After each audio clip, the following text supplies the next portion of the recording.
Hey all, we're taking a look at chapter 4 in the auto textbook right now. Keep in mind that this is a lot of stuff that we've seen before, and auto is basically building up the content throughout the textbook.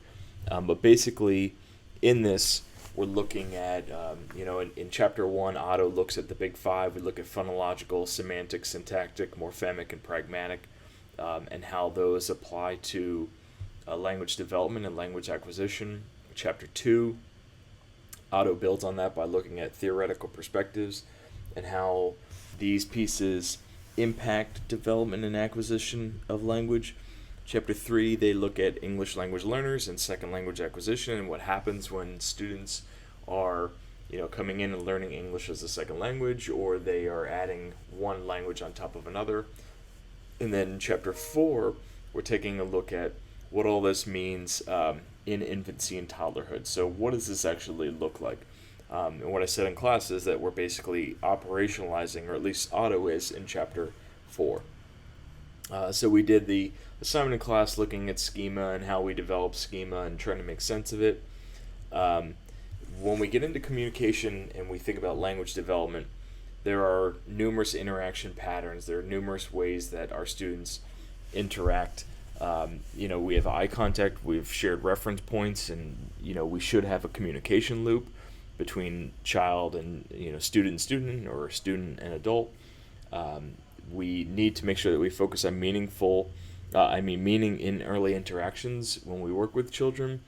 The role of dialogue. This is something that we'll look at in some of our assignments. The role of dialogue and turn taking and interaction as students work to discuss content, how important it is that adults respond to and interact with children, and then also critical periods within a child's life for language development and what possibly could happen if we skip or miss some of these periods. In terms of adult responsiveness, it's terribly important.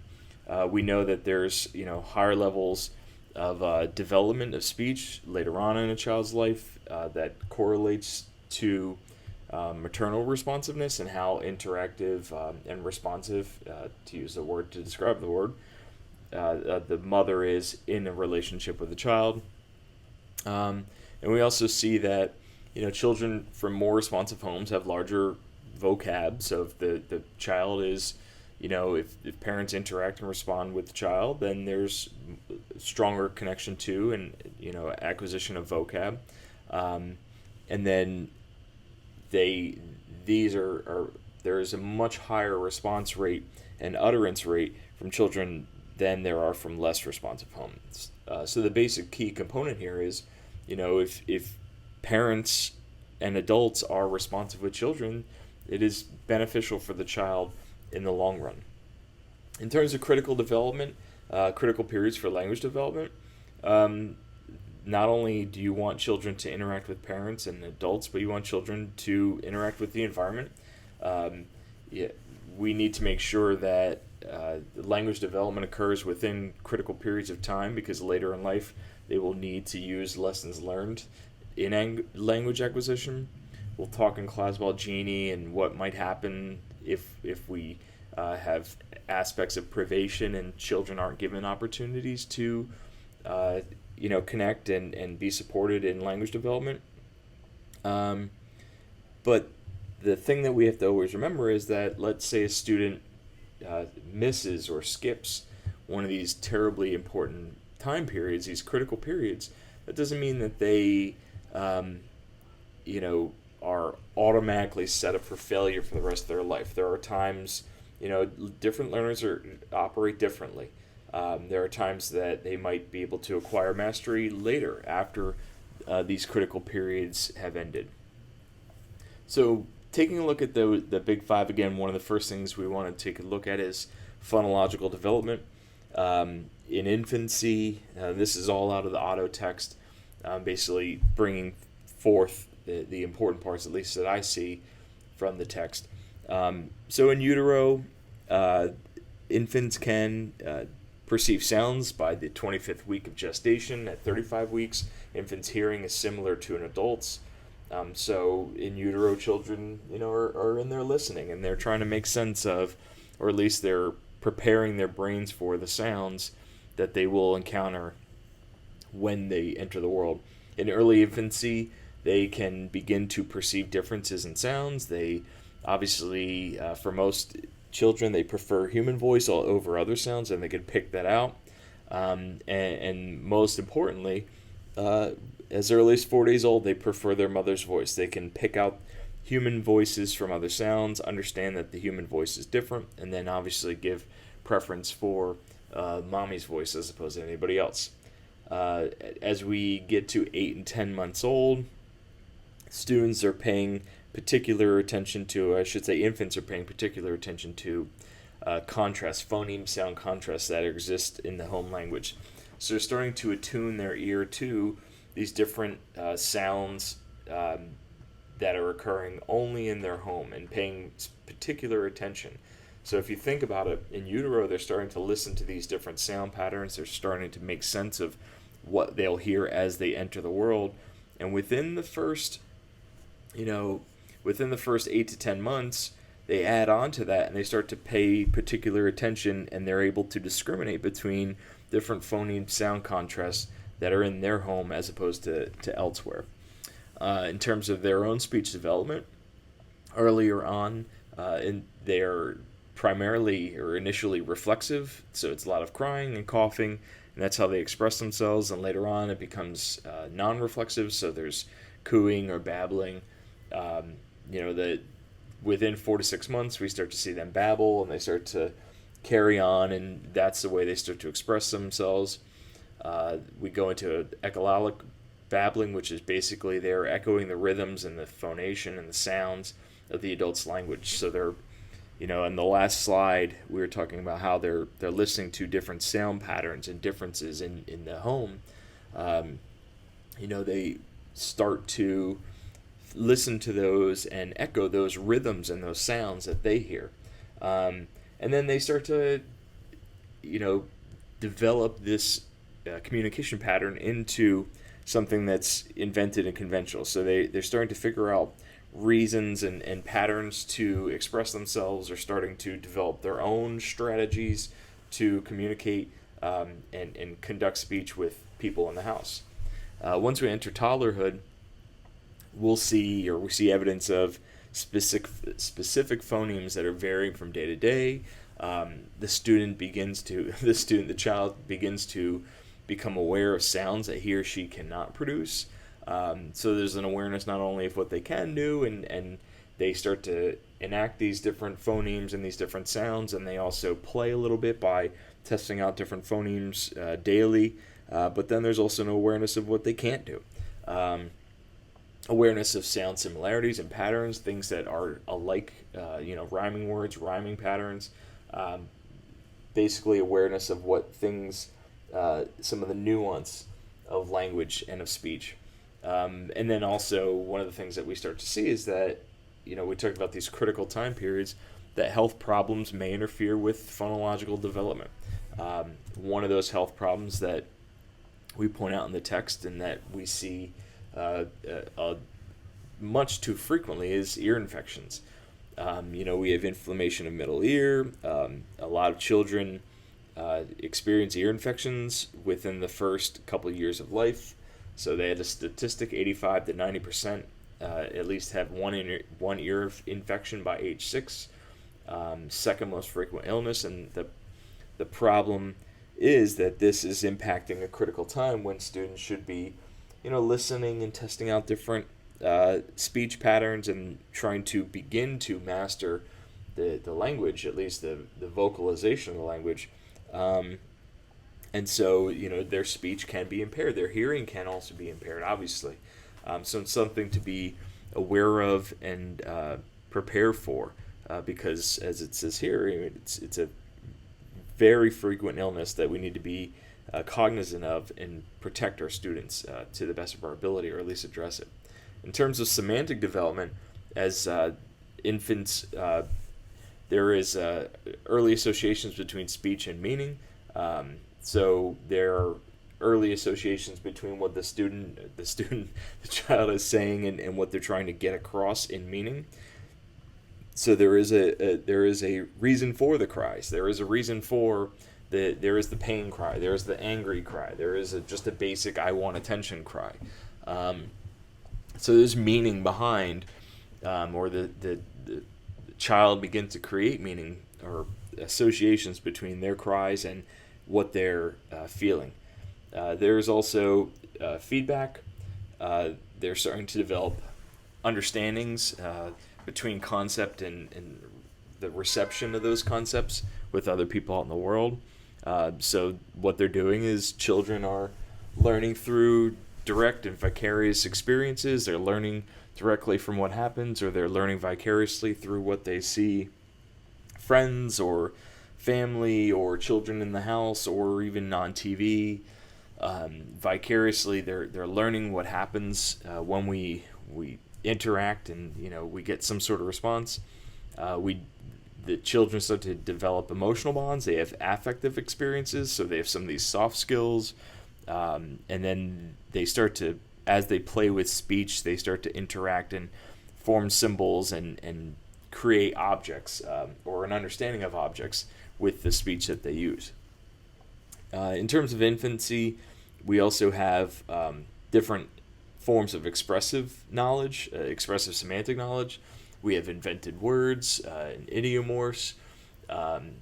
Some students, children will basically have holophrastic speech. They'll basically use one word to convey a whole thought. They'll try and whittle down the English language into being happy or sad or mad or angry.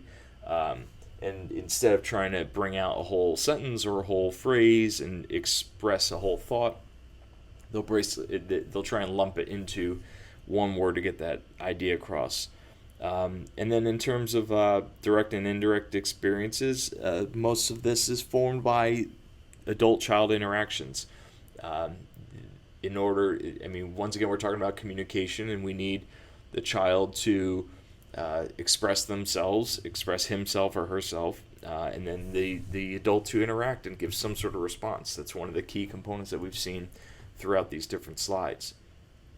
When we move into toddlerhood and we look at semantic development, we see that the receptive vocab exceeds expressive vocab on a daily basis. We see that there are children begin to understand variations between themselves, and also we see variations in what children are doing.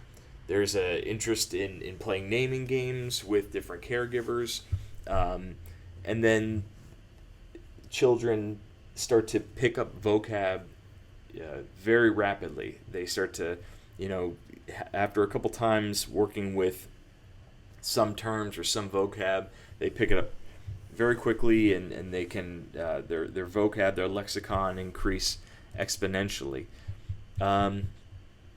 We also have an understanding or insight into how child speech brings clues to intended meaning. We understand that we can start to piece together what they're trying to tell us through the terminology, through their speech patterns. The children at this stage also in toddlerhood, in terms of semantic development, they're exploring their environment. They're trying to piece together what their local ecosystem is, and how their role exists within that. So how are they as a child, and how should they interact in this environment? What is the role of the adult? How does the adult and the child interact in this environment? So we think about semantic meaning, semantics is basically the way that we try to make sense of the world and the stories that we tell ourselves about the world to try and make sense of what's happening. So as children enter toddlerhood, they're starting to think about language and start to think about speech, and they're thinking about the role of, think about their role within this environment, and also the role of their use of speech and language as a key component in these interactions. In terms of syntactic development, students in infancy, start to pay attention to syntactic elements. They start to pay attention to the syntax or the rules of language. It's not as well formed out as some of the other components in the Big Five, but infants start to perceive and process language in multiple word segments. Primarily, and this is what we talked about a couple slides ago, they're listening to it and they're attending to properties of speech, primarily acoustic properties. Infants, as they get a little bit older, they use prosody, basically rhythm and sound. They're listening to the way that adults speak and the rhythm within their speech and the sounds that they make. And then they start to try to mimic those to add meaning to their one-word utterances. And then once again, as the role of the adult in this interaction is hugely important. In terms of patterns, once again, we talk about telegraphic speech. We talk about syntactic patterns as children try to make sense of the world. And so what we'll see is they will lump a word together. So they'll add an action with an object or an agent with an object. So they will formulate or they'll put together patterns as an utterance. So they will say play drum or mommy hat or go bed. So they'll basically be lumping 2 or 3 words together in an utterance, trying to express exactly what it is that they're trying to communicate. Also, syntactically, in toddlerhood, children start to acquire use of pronouns. They pick this up and bring this into preschool. We also see the initial beginnings of emergent literacy and the syntactic knowledge that they'll need later on as they start to enter their formal educational experience. In terms of morphemic development, students in infancy, we talked earlier about how they are paying attention to words and paying attention to phonemes. In infancy, they're also starting to perceive distinctions with sounds, and then thinking about inflectional morphemes and how those impact the words that they use and the way that they use them. And obviously, one of the key components is also they're listening to the way that others speak in their home and in the community. So we see this again and again, that even at an early age, our children are listening. They're trying to pay attention and understand differences and understand,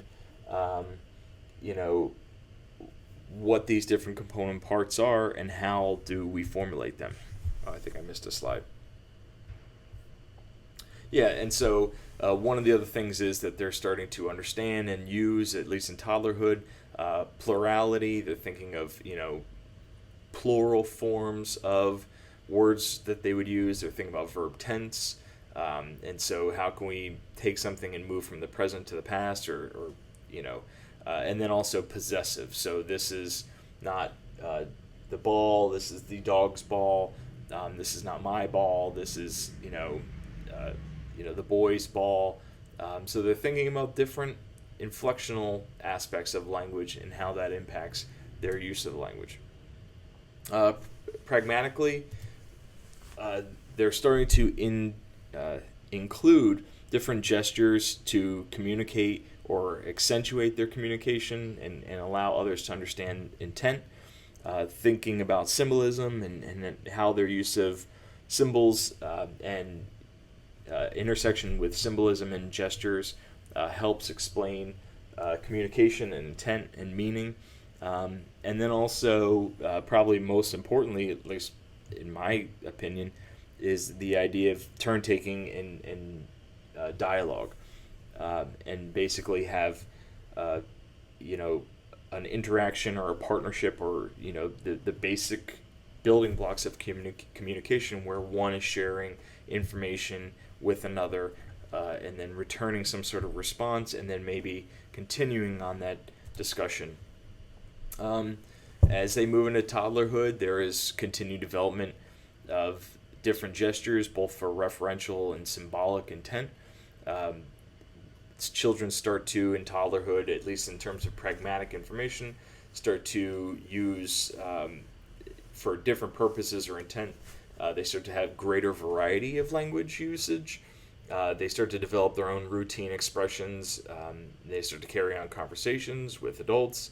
And then there's also the at least in toddlerhood, then there's greater greater role for literacy interactions with adults. So this might be book reading, this might be interacting around a text, this might be writing and writing related activities, or social or communicative activities with adults as they start to become a greater role in literacy practices in the home.